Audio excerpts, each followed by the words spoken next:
In the quiet of a late night, Prince Siddhattha left his palace, leaving behind everything a person holds most dear: his kingdom, his throne, his beloved father, his gentle wife, and his infant son.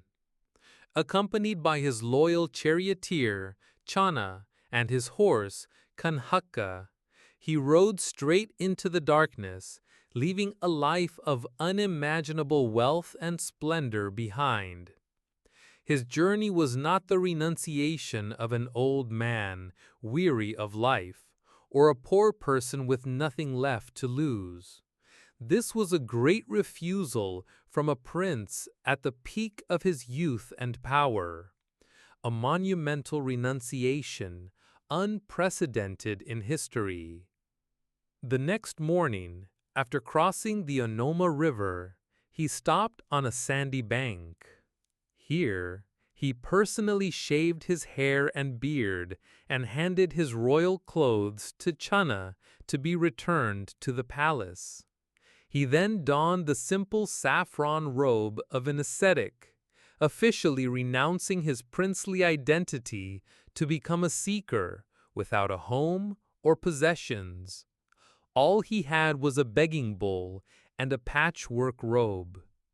From a prince living in silk and comfort, he became a poor ascetic, living on the charity of others.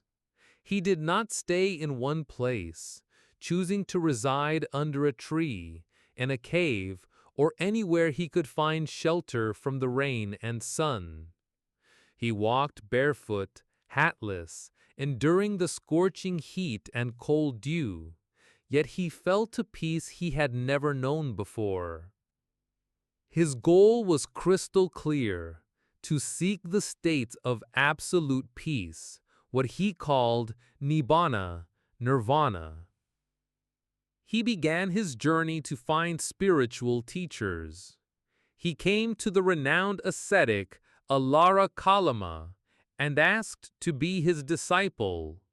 The ascetic was delighted, recognizing the prince's intelligence and great effort. It wasn't long before Prince Gautama had learned all of his master's teachings and attained a very high state of meditation, the sphere of nothingness.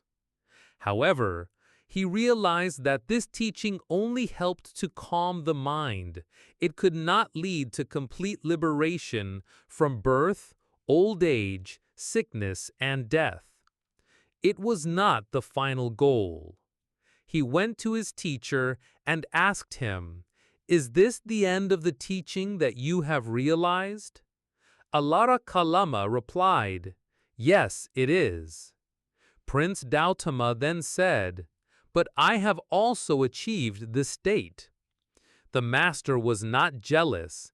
In fact, he was overjoyed. He invited the prince to join him in leading the disciples, but Prince Gautama declined.